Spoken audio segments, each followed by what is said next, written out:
Chers auditeurs, auditrices de Radio Spiegel, bonjour. Alors aujourd'hui, c'est venu l'émission. C'est le temps de l'émission Les Chemins de l'Isère, de l'association Isérouk.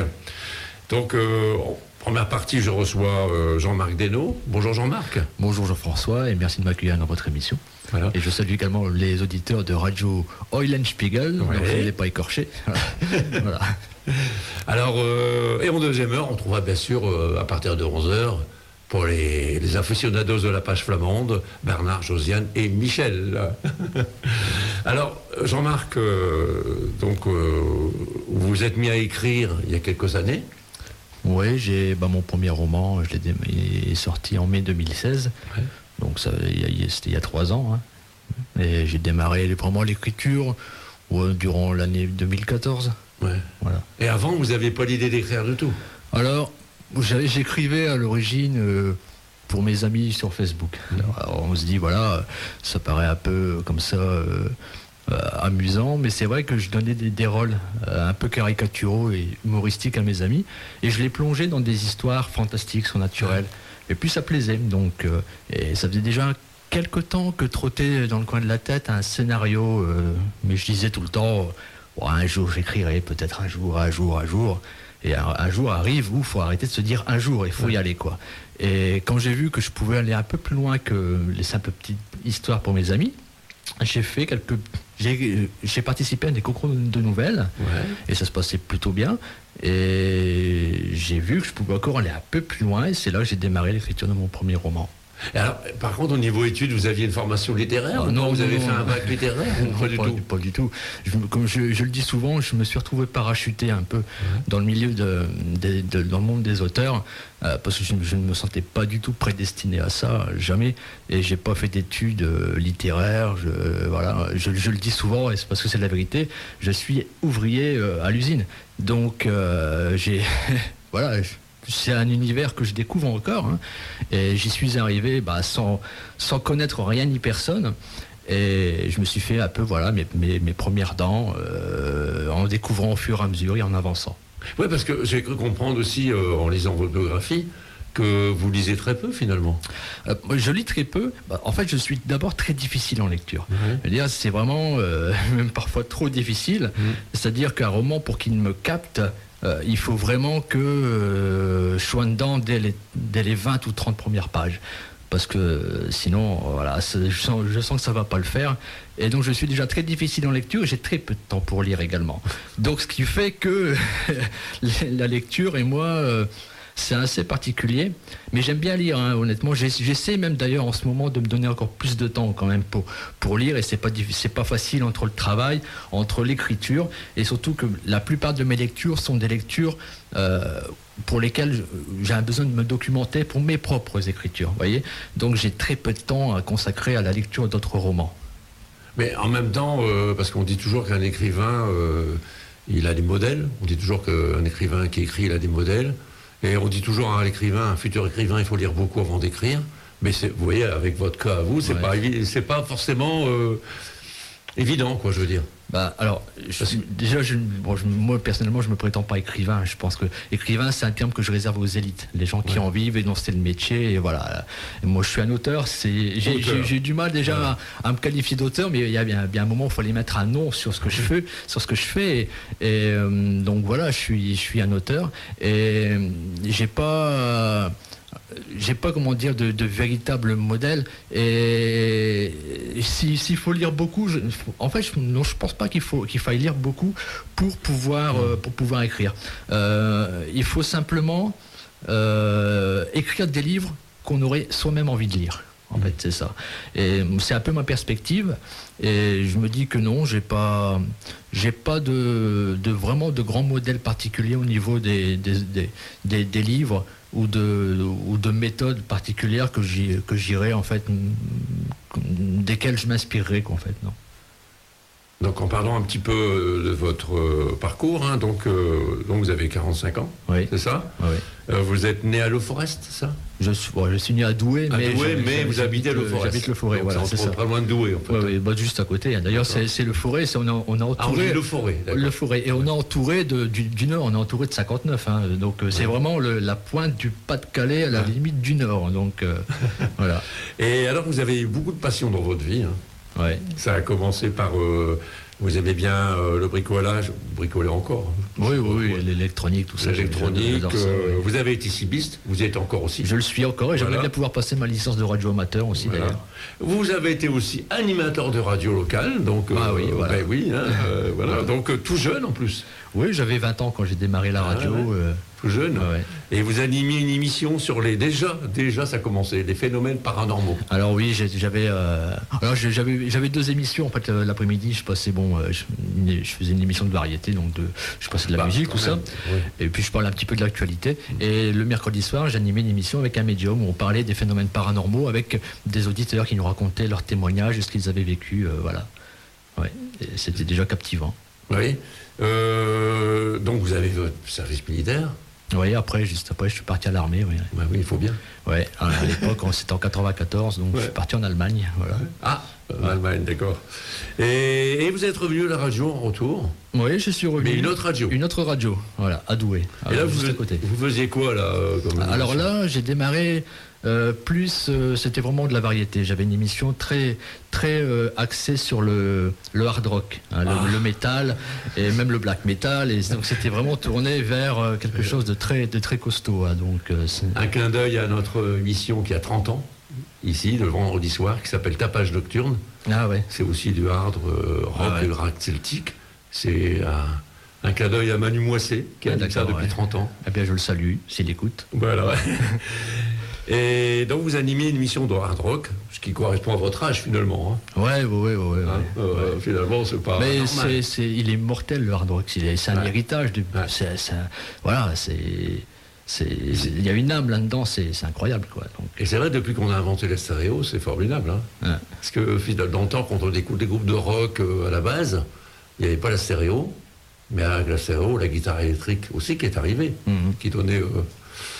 Il y a eu des grands artistes qui savaient manier la guitare électrique comme personne. Hein, donc, moi j'aimais bien, c'était Henri Gallagher.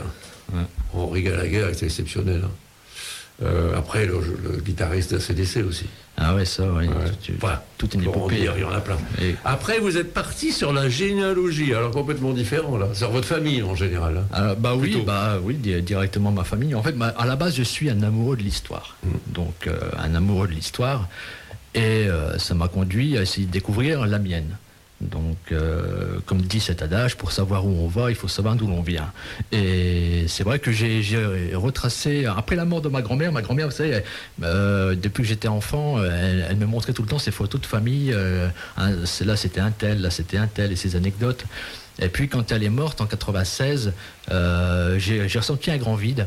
Et j'ai envie, finalement, de donner de la valeur à tout ce qu'elle m'avait enseigné, sans même le vouloir. Tous ces gens qu'elle m'avait fait découvrir, mais dont j'avais oublié l'histoire et le nom avec le temps. Et j'ai redécouvert tout ça, et j'ai passé un temps fou aux archives de Lille, à éplucher des vieux grimoires, comme je le dis tout le temps. Et j'ai découvert toute mon histoire, et je suis remonté depuis jusqu'au XVIIe siècle, au début du XVIIe siècle. Et mes origines, je les trouve donc dans la Pévèle. d'Hainaut déjà. Oui, on est dans le Hainaut, on est forcément vraiment au cœur de voilà, c'est ça. Ouais. J'avais sur moi il y en a beaucoup, hein, on est beaucoup à s'appeler de ce nom-là dans ce coin-là, mais très peu à avoir vraiment de liens.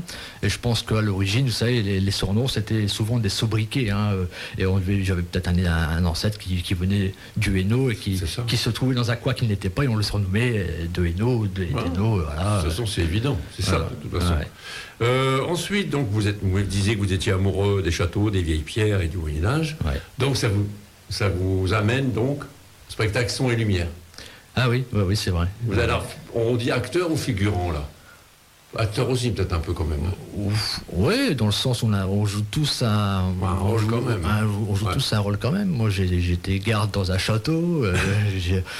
J'étais aussi adoubé. Je devenais chevalier. Donc j'ai interprété plusieurs rôles donc dans ma période médiévale. Et c'était quel spectacle alors en fait? Alors c'était au médiéval de Montignan-Nostrevent. Donc on est toujours dans le Douaisis. Hein. Et on faisait alternativement à l'époque une année où c'était un son et lumière, et l'autre année c'était une journée médiévale où là toute la journée dans le château il y avait des animations, des artisans, et on répétait nos scènes devant toutes les personnes qui étaient là. Et c'est un spectacle qui existe toujours ou... Ça existe toujours, oui. D'ailleurs le dernier s'est déroulé début mai. Ouais. Enfin, le spectacle, ils ne le font plus, le son et lumière. Par contre, ils font toujours les journées médiévales. Là toute la journée au château de Montmorency. D'accord. Et ça vous amène à l'archéologie? Oui, c'est vrai. Ouais. J'ai fait des fouilles archéologiques avec le service archéologique de Douai. Et là, ça a vraiment nourri mon imagination d'une façon phénoménale. Mon roman futur, finalement. Oui. C'est incroyable. Moi, quand on fouille des tombes et d'être devant, je veux dire, une vieille tombe médiévale, alors dedans, il y avait un squelette. Alors dit comme ça fait un peu morbide, mais derrière ce squelette, il y a eu un homme ou une femme, il y a eu une vie, il y a eu quelqu'un qui avait des souvenirs. À quoi ressemblait-il? Quel était le son de sa voix? Quels étaient ses soucis? De quoi est-il mort? Il y a tout derrière un simple squelette comme ça, ancestral. Il y a toute une histoire qui nourrit l'imagination. Avant d'avoir les certitudes scientifiques qui disent voilà, s'il est mort de ça, il avait tel âge. Il y a toute une part qui nourrit l'imagination autour de ce personnage. Donc du coup, ça vous amène, vous adorez, c'est la Bretagne et les légendes. Ah oui, oui. Vous avez vécu en Bretagne un petit peu? Alors, j'ai pas vécu en Bretagne, mais j'ai ma sœur qui habite Guingamp, depuis très longtemps, depuis plus de 20 ans. Ouais. Et la Bretagne et moi, c'était un véritable coup de cœur, parce que s'y trouve concentré tout ce qui nourrit, tout ce qui me nourrit. Je veux dire, les vieux châteaux, les légendes, les mystères, la fierté culturelle, la musique. Enfin, la Bretagne, c'est un pays, quoi. C'est plus qu'une région. Donc il y a tout là-bas. Il y a vraiment, c'est vivant, c'est dynamique. C'est une région que j'adore énormément. J'y vais. D'ailleurs, j'y étais encore il y a 2 semaines là. Donc, et j'étais d'ailleurs là-bas. J'ai fait un petit tour dans la forêt de Brocéliande. Mais je connais. Oui, mais au-delà des endroits touristiques, je veux dire, moi je le dis souvent, cette forêt, elle a des yeux. Ouais, elle a des yeux, cette forêt. Et mais il faut une âme même. Oui, il y a une âme. Mais moi j'y vais. Et je vais pas forcément visiter les endroits les plus connus. Mais je découvre. J'y vais un peu au hasard et c'est là qu'on découvre souvent donc des choses extraordinaires. Hein. Au niveau de la Bretagne, moi je le dis souvent, faut y aller. Forcément, faut voir les endroits les plus connus, hein, parce que c'est des choses à voir, mais il faut aussi être curieux, il faut s'enfoncer dans la Bretagne, dans les petits villages, là où on découvre un vieux calvaire, une vieille chapelle que personne ne connaît. Moi j'ai découvert l'abbaye de Côte-Malouenne à côté de Querpère en Bretagne, dans les Côtes d'Armor. Cette abbaye, quasiment personne ne la connaissait à ce moment-là. Et je m'en suis d'ailleurs intéressé beaucoup pour mes romans, le personnage lui-même. Donc j'en ai fait que c'est un endroit qu'il connaît très bien, où il aime bien se promener. Et l'an dernier, j'ai eu l'occasion de discuter avec les propriétaires de l'abbaye, parce qu'en fait, j'étais allé là-bas pour faire une photo avec le roman, donc vous voyez, en contexte, en disant c'est un endroit qu'Alain de Lambin affectionne particulièrement. Et puis en partant, je suis tombé donc sur les propriétaires, et on a discuté. Ils m'ont montré des photos de l'abbaye à l'époque où elle était encore à l'état sauvage, envahie par les lierres, etc. Et c'était génial. J'aurais même dédicacé mon roman que je tenais pour la photo. Ça m'avait vraiment fait très plaisir de les rencontrer. Alors forcément, qui dit Bretagne dit musique, et vous avez appris la cornemuse. Oui, j'ai même fait partie d'un bagad. Alors j'ai fait partie du bagad de Lille, et j'ai aussi fait partie d'un ensemble écossais qu'on avait monté avec quelques amis. Et mes aventures cornemuse bagad, c'était vraiment aussi des super souvenirs, les fest-noz, de rencontrer le bagad de l'Anbiway ou des choses comme ça, ou les cours. J'ai suivi aussi des cours en Bretagne, les stages de Noël. J'ai même fini par enseigner la cornemuse finalement au bagad, parce qu'en fait comme l'écriture, je n'étais pas prédestiné à la musique. Moi, au collège, je massacrais les oreilles de ma prof de musique avec une flûte. Peut-être trop jeune, peut-être. Je sais pas. Mais en fait, il faut que je sois motivé. Il faut vraiment que je trouve un intérêt particulier. Je vais pas me lancer dans quelque chose. Vous faites les choses à fond quand même. Oui, mais voilà. Faites penser à Jacques Brel pour ça. À chaque fois qu'il faisait quelque chose, c'était toujours à fond. Ouais. Quand il a passé son permis d'avion, il pouvait il pouvait piloter des Boeing. Tellement il a été loin dans et il était pareil pour le bateau, pareil pour la chanson, il a été à fond. Ah ouais. Mais c'est et ça, vous, me semblez être pareil. Ah ouais, si vraiment je suis intéressé par un truc, j'y vais à fond. Mais c'est bien. Donc, parce qu'en plus, vous avez été capable d'enseigner la cornemuse, ce qui est dingue. Quoi, parce que, je veux dire, vous savez, vous en jouez encore actuellement. Alors, j'ai toujours la cornemuse, mais j'ai vraiment beaucoup moins de temps. Mais par contre, j'ai toujours le practice, le petit instrument sur lequel on s'entraîne, je l'ai tout le temps sous la main. Et j'ai appris très vite la cornemuse. Je suis parti de rien et par la motivation et voilà. Pour votre information, vous savez que le week-end de la Pentecôte, on a le festival des cornemuses à Cassel. Oui, d'ailleurs, ça fait longtemps que je le connais ce festival, mais j'ai jamais eu l'occasion d'y venir. En plus, la radio avec la Julenfest, on est promoteur, enfin on est partenaire des cornemuses, mais en même temps on fait le dernier concert. D'accord. Un groupe basque qui vient donc sur la place à 18h. Ouais. Donc, ça me plairait bien, je vais essayer de... encore une autre passion, vous êtes venu photographe, vous aimez bien la photographie, et chasseur d'orage. Chasseur d'orage, oui. J'ai toujours aimé la météo. Moi, je suis quelqu'un qui aime les extrêmes climatiques. Ouais. Alors, les auditeurs vont se dire... pas que le ciel bleu tout le temps. Il faut être fou, voilà. Non. Mais en fait, oui, j'aime les extrêmes climatiques. J'aime les gros orages, j'aime les grosses averses, j'aime les grosses tempêtes, les grosses vagues de froid. Et ça m'a amené à essayer de les anticiper en faisant des analyses météo, des prévisions météo, de la surveillance météo. Et notamment dans les extrêmes climatiques, on trouve les orages. Donc essayer de photographier la foudre, c'est un défi. Je suis quelqu'un qui aime les défis déjà à la base. Donc... encore faut-il, comme je le disais tout à l'heure, que j'y trouve un intérêt dans ce défi. Et voilà, j'ai donc investi dans du matériel pour capter la foudre. Et puis j'ai fait des super belles photos. J'ai même eu quelques reportages qui ont été diffusés sur les journaux régionaux de France 3. Des images de... Quand il y avait des fortes inondations ou des gros orages, je transmettais mes images. Voilà. Ouais. Avant de passer à une pause musicale, parce que là on va un peu prendre une respiration, je me rappelle le nom du groupe qui vient sur la place, c'est Anso Lorenzo. Un groupe basque. Voilà. Donc on va maintenant écouter Ma Liberté de Serge Reggiani. Sur l'antenne de Radio Spirale avec mon invité Jean-Marc Desnaux. Ça va, ça passe bien? Ça se passe très bien. Voilà. Alors avant de continuer, je voudrais quand même faire une rectification. Il y a Bruno, notre responsable des programmes, qui a téléphoné. Il a dit... C'est pas un groupe basque, Jean-François. C'est un groupe galicien et il joue de la gaïta. C'est un bel instrument d'ailleurs. Voilà, un bel instrument. Un petit coucou à Carlos Nunez d'ailleurs. Et puis un coucou à Bruno qui nous écoute. Voilà, donc après, on va parler maintenant un petit peu de vos influences. Alors j'ai cru comprendre que vous aviez aimé, pourtant c'est pas de votre époque, la 4e dimension. Ah ouais. C'est des années 50-60. Oui, la fin des années 50 jusqu'au début des années 60. C'était en noir et blanc. Ah ouais. Et je me souviens bien de la musique. Il y avait une musique particulière. Elle est devenue mythique cette musique. À chaque fois que je l'entends, j'en ai des frissons. Donc, c'est génial. Et puis même moi la 4e dimension, je trouvais ça génial. Pour l'époque, c'est fou, mais même avec très peu de trucage finalement, ils arrivaient à faire quelque chose de... Mais c'était même, c'était vraiment... moi je trouve ce gars-là, Rod Serling, c'était vraiment un génie pour l'époque. Je veux dire, c'est tout à fait. Là où il allait vraiment puiser et creuser pour ces scénarios, je trouvais ça fascinant, et encore maintenant d'ailleurs, c'est fou. Alors, au départ, vous pensiez être influencé par la science-fiction. Ouais. Pour finir, et moi je trouve pareil que vous, pour finir, la science-fiction actuellement, c'est quoi? C'est Star Wars, c'est des trucs, toujours on va sortir des planètes, aliens, tous ces trucs-là. Et vous êtes aperçu que vous préférez quand même le fantastique? Oui, parce que la science-fiction, même si on est toujours dans le domaine de l'imaginaire, on doit quand même se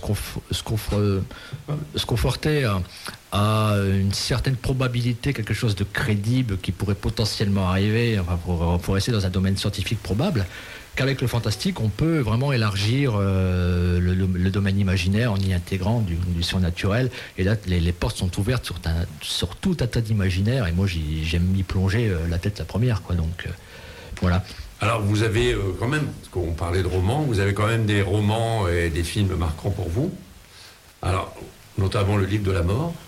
Ah, mais ça, oui. Parle de quoi, ça? Alors, le livre de la mort, c'est un recueil de nouvelles qu'a fait Anatole Lebras en son temps, hein, donc on est au 19e siècle, et le livre de la mort, c'est la Bible des légendes bretonnes. Pour qui veut vraiment découvrir la Bretagne, l'âme de la Bretagne, les vieilles légendes qui se racontaient lors des veillées à l'époque, quand il n'y avait pas la télévision, quand, on est vraiment... vous savez, j'aime les légendes parce que contrairement aux histoires, elles ne se transforment pas en mensonges. Il y a un adage qui dit la légende de personne en personne se transforme. Si l'histoire de personne en personne se transforme pour finir mensonge, la légende, elle, de personne en personne s'enrichit pour devenir vérité. Et la légende, contrairement à l'histoire, elle part toujours d'un fond de vérité. Peut-être de quelqu'un qui connaît quelqu'un, qui a vu, qui connaît, ça part d'un endroit, ça part de quelque chose. Alors c'est vrai qu'après, de personne en personne, ça s'enrichit, mais ça part d'un fond de vérité. Et c'est ça que je trouve très mystérieux dans les légendes. Et dans la légende de la mort, là, vraiment, ce recueil de nouvelles, où là, Anatole Lebras est allé puiser dans toutes les vieilles légendes que se racontaient les anciens lors des veillées, et on a fait un ouvrage qui est vraiment, c'est une source inépuisable pour l'inspiration. Ouais. Vous devez aimer Harry Potter, alors un petit peu. Alors oui, j'aime bien Harry Potter, mais j'en suis pas un fanatique. J'ai même essayé de lire le premier roman, là, Harry Potter à l'école des sorciers. J'aime bien le style de l'auteur, mais J.K. Rowling. J.K. Rowling, oui, c'est formidable. Et alors, j'ai lâché prise, mais j'aimerais bien m'y remettre, parce que je suis passé à d'autres romans derrière. Mais je pense que oui, j'aimerais pouvoir lire l'intégrale des romans. Mais dans le fantastique, oui, c'est vrai que ça... D'ailleurs, au niveau littéraire, hein, le fantastique, il commence seulement à vraiment se faire une place, parce que c'est vrai que la scène littéraire est dominée par le polar et le thriller pur, en majeure partie c'est ça, hein, et le fantastique... c'est, entre guillemets, encore peut-être un peu la bête noire. Mais depuis que sont sortis ce genre de films comme Harry Potter, ou les Twilight, ou compagnie, ou voilà... le fantastique attire maintenant désormais un peu plus l'attention. Et ça se démocratise de plus en plus, donc voilà. Mais Twilight, je pense que ça n'a pas été très bien adapté au cinéma. Ouais, c'est un peu banal. Après là, on est plus sur les créatures vampiriques, tout ça. Et même, on peut trouver aussi, c'est peut-être pour ça qu'on lit moins les livres, maintenant malheureusement, mais même Harry Potter au cinéma, c'est inégal. Il y a des films qui ont été fantastiques, superbes. Puis il y en a, c'est un peu inégal, quoi. Ouais. Après, par contre, là, pour moi, c'est pas très fantastique, Braveheart. Vous trouvez ça fantastique? Alors non, Braveheart, non. C'est plutôt l'héroïsme. Comme je le disais, j'aime avant tout l'histoire. Donc le Moyen-Âge, tout ça. Et c'est vrai que Braveheart avec Mel Gibson, ce film, moi, il m'a donné des frissons. Je l'ai vu, je l'ai vu.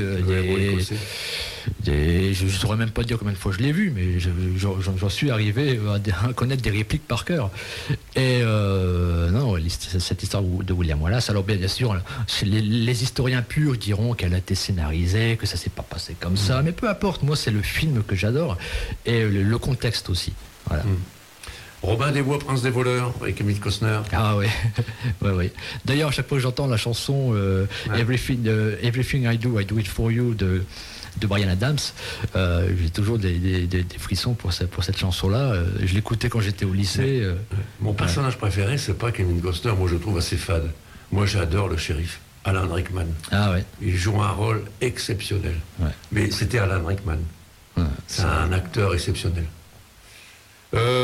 La machine à explorer le temps, alors on retourne dans le fantastique. Ah ouais, d'H.G. Wells. Ouais. Oui, avec les Morlocks. Mais je me rappelle quand j'étais gamin, j'ai vu une première version donc de la machine à explorer le temps. J'ai vu aussi, et c'était alors je sais plus si c'était en noir et blanc, mais quand j'étais gamin, on avait la télévision noir et blanc, et donc moi je le voyais en noir et blanc d'une façon ou d'une autre. Et je me rappelle que j'avais été marqué par les Morlocks. Et mais c'est des années plus tard que là il y a eu cette réadaptation. Donc et j'aime bien l'histoire, j'aime bien le contexte de ce film. D'ailleurs, vous dans vos romans, vous explorez le temps, on va dire. Mais j'aime beaucoup justement les phénomènes temporels, les paradoxes temporels, et je m'intéresse beaucoup justement. J'aime bien flirter avec des entre guillemets le voyage dans le temps. Oui, effectivement. Alors avant de passer à un autre morceau de musique, j'ai envie il y a une phrase que vous avez écrite, hein, que j'aime bien. C'est votre pas votre épitaphe, mais ce que vous avez écrit à la fin de sur vos influences sur votre page, sur votre site internet. Nous écrivons ce que nous sommes, ce que l'on aime, ce qui nous entoure, ce que nous observons. Un livre est une porte et nous la traversons avec qui veut bien. Nous suivre. Nous suivre, voilà.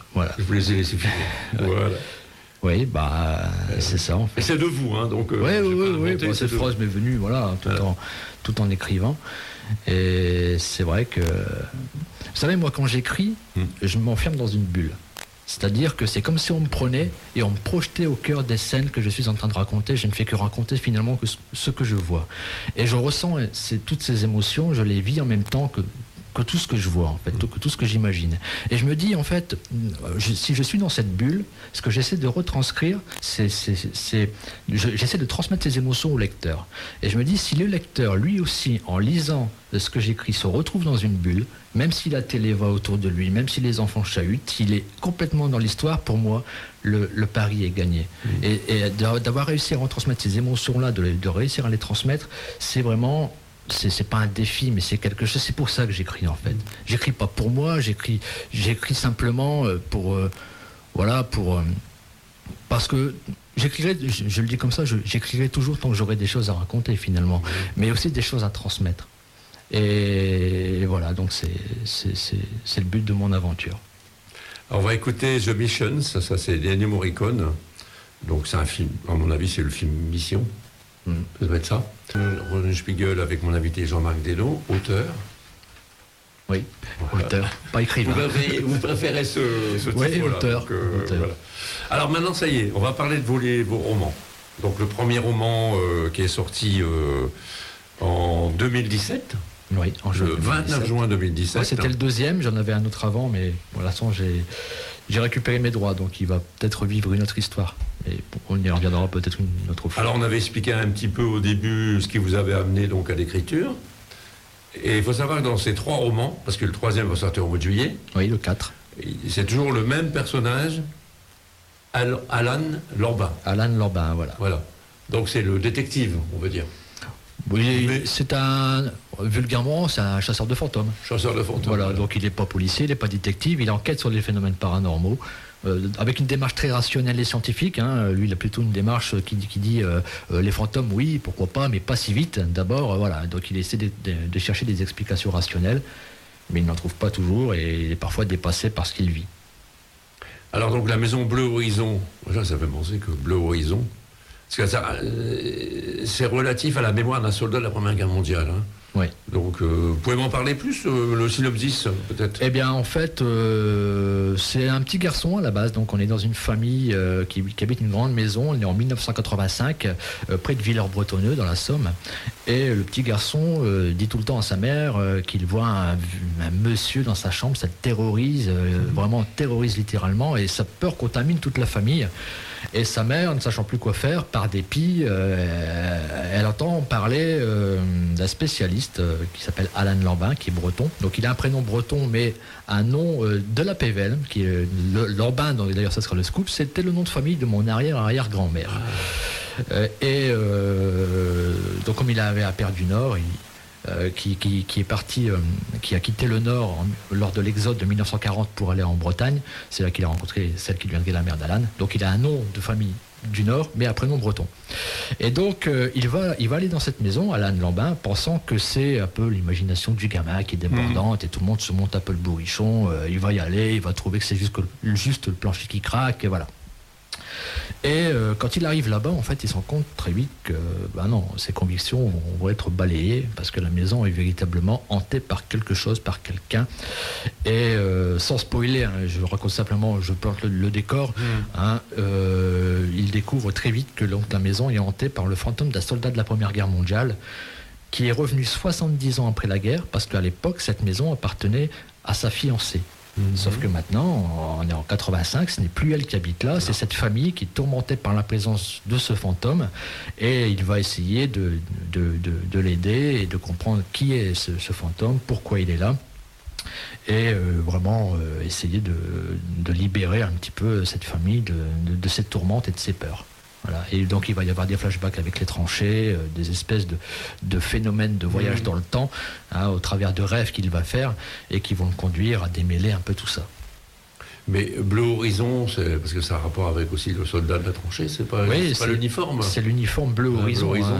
Oui, d'ailleurs, qui arrivait à partir de 1915, puisqu'en fait, avant ils étaient rouges, donc le pantalon hérité des troupes napoléoniennes. Très visible. Très visible, voilà. Les Allemands n'avaient qu'à se faire plaisir. Et en plus, ils n'avaient même pas de casque, ils étaient le chapeau. C'était le képi. Le képi, il y a une histoire, je ne sais pas si vous vous souvenez, il y avait un film avec, c'était Vadès Stanzak qui jouait dedans, ça s'appelait Le Pantalon.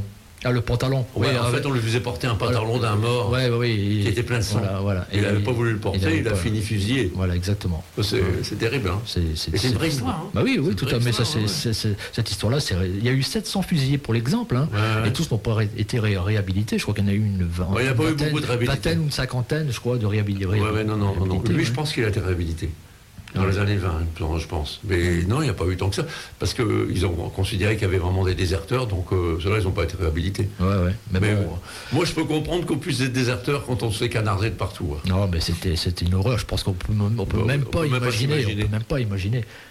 Moi, ce qui m'a conduit à écrire cette histoire, c'est que j'ai retrouvé, donc, par le biais de ma généalogie, donc deux grands oncles, deux cousins de mon grand-père qui sont morts, deux frères. Ils étaient partis là-bas, donc à Aubérive dans la Marne, et c'était la même compagnie. Et ils sont morts tous les deux à quelques jours d'intervalle en septembre 1915.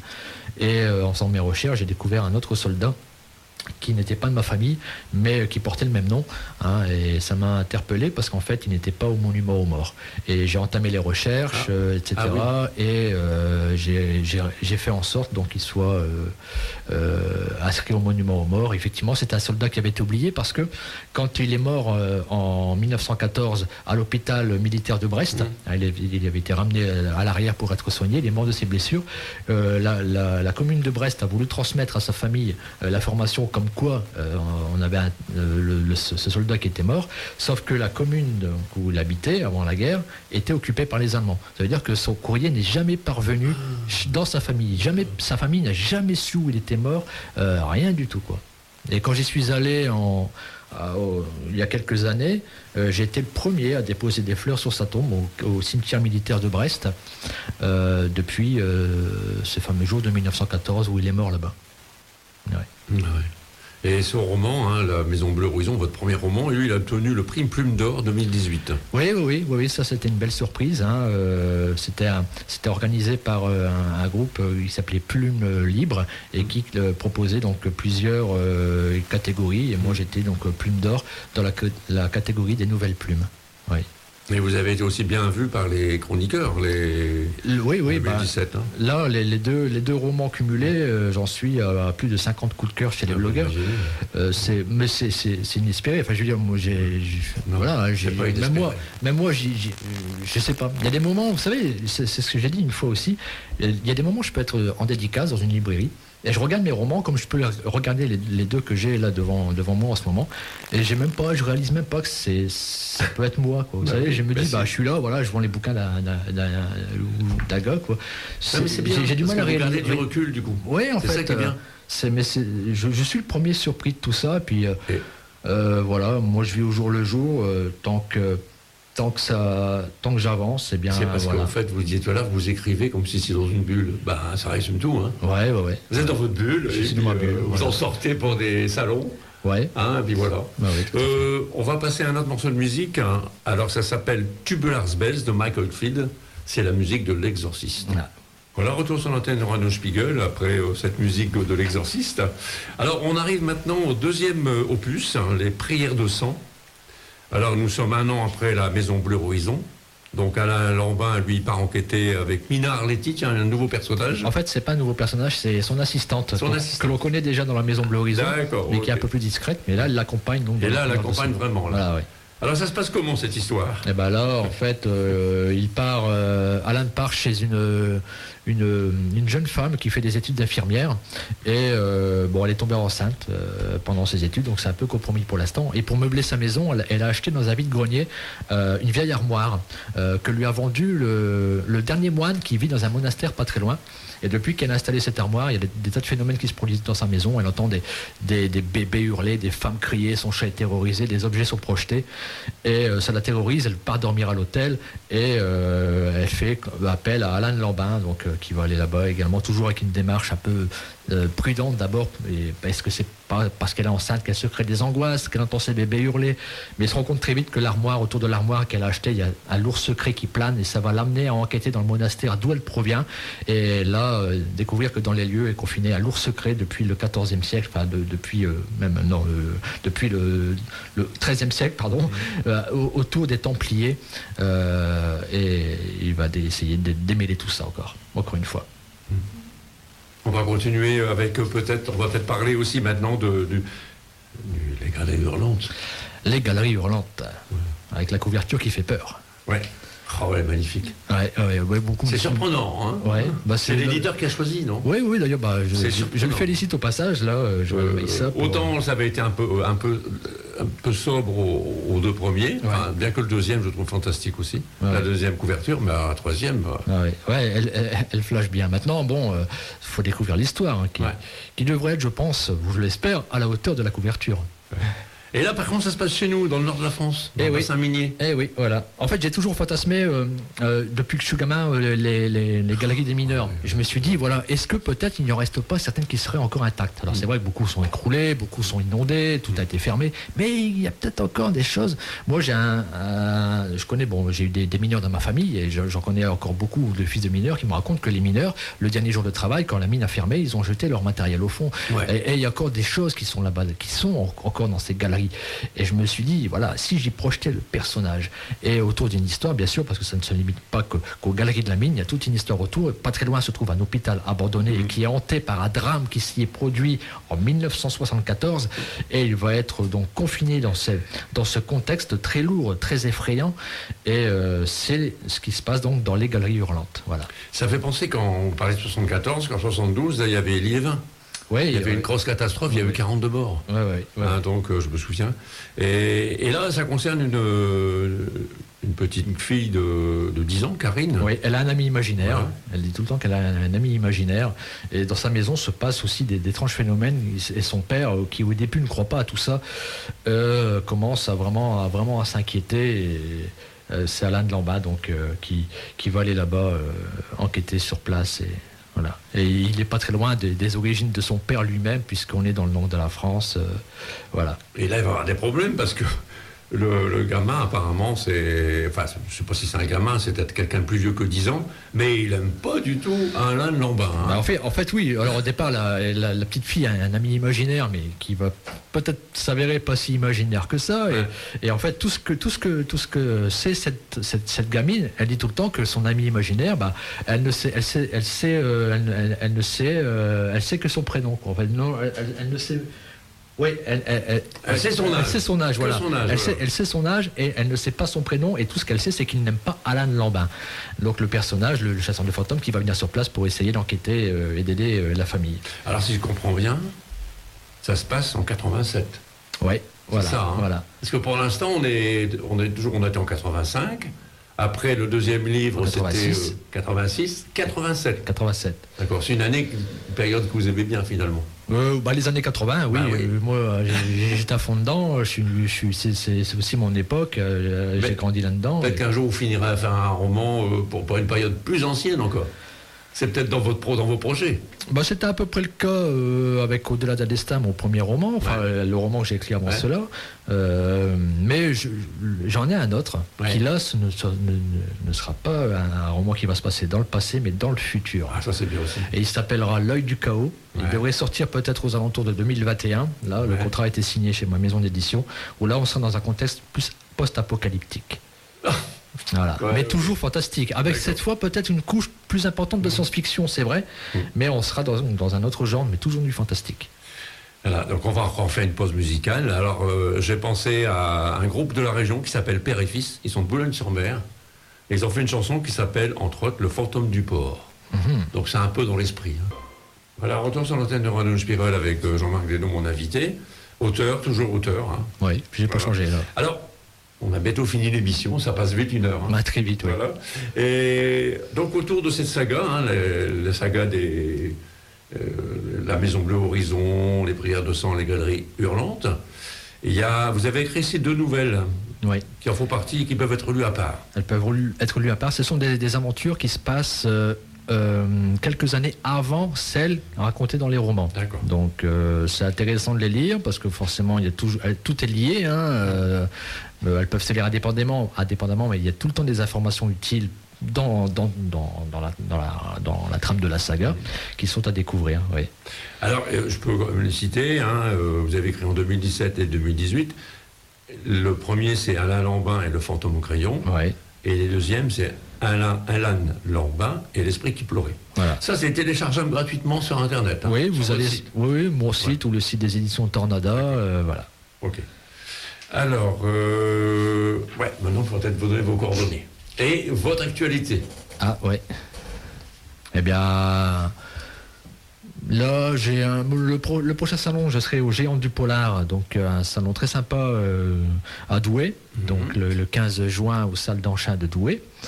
Après, de tête, je serai le 30 juin au Fantastique de Maubeuge. Donc, c'est un salon qui est consacré au fantastique et un peu à l'horreur. Donc, voilà, c'est le 29 et le 30, mais je n'y serai que le 30. Et après, j'ai d'autres dates. Là, en tête, je sais plus. Je crois, je serai en juillet, début juillet, à la FNAC d'Amiens, puis au Cultura d'Hénin-Beaumont. Et après, c'est dès septembre, là, avec la reprise de beaucoup de salons. J'ai pas mal de dates là jusqu'à la fin de l'année et déjà d'autres qui se programment pour l'année prochaine. Et dans les environs, vous n'en avez pas pour l'instant? Alors dans les environs, non.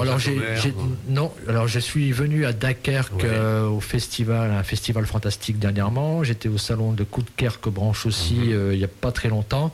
Mais là ici dans le coin, non, j'ai rien pour l'instant.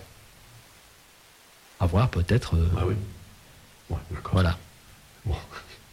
Voilà, donc comment je pourrais dire ça maintenant? Donc vos coordonnées Internet.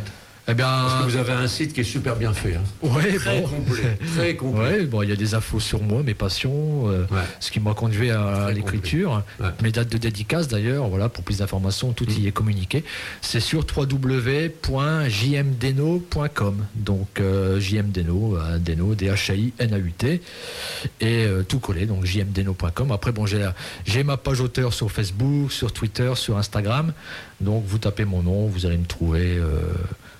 Alors, on rappelle que vos romans se trouvent en librairie généralement. Oui, en librairie. Ou sur commande, je suppose. Alors, sur commande, si votre libraire ne les a pas, il peut toujours les commander de toute façon. Ouais. Mais sinon, ils sont disponibles dans pas mal de librairies. Et puis après, sur les plateformes en ligne, pour ne pas les citer, vous les trouvez, il n'y a pas de problème. Et donc, on peut rappeler que le prochain roman, c'est sur le 4 juillet. Il sort le 4 juillet, voilà. Il est déjà très attendu, apparemment, parce que déjà les précommandes, déjà, ça a bien démarré, là. Et d'ailleurs, j'en suis content, ça motive, mais en même temps, ça crée un stress. Moi qui disais tout le temps, non, moi je me mets pas la pression pour écrire, mais quand on a écrit déjà 2 romans qui marchent quand même pas trop mal, quoi, ça vous met un peu la pression pour les suivants. Vous dites voilà. Mais bon, après voilà, vous savez, moi j'ai une devise, fais ce que doit, advienne que pourra. C'est ce que je marque tout le temps, c'est écrit dans mes livres, et je me dis voilà, l'instinct m'a conduit à écrire, il se passera ce qui se passera. Pour l'instant, je l'écoute, je le suis, je suis là, et puis advienne que pourra. Alors, on va finir en musique avec un hommage à la Bretagne, avec Alan Stivell, une suite armoricaine. En tout cas, j'étais content de faire votre rencontre. Bien, moi de même, Jean-François, merci beaucoup de m'avoir invité. Là. Et puis il y a une autre fois, parce avec que vous plaisir. avez encore des projets. Donc, oui, c'est pas ce qui manque. Et donc maintenant, je vais laisser la parole à Michel, Josiane et Bernard pour la page flamande. Et puis, je dis Tot Nast Monde, ça veut dire au mois prochain. Je vous dirais Kenavo. Kenavo, voilà. En breton. Allez, c'est super. Voilà.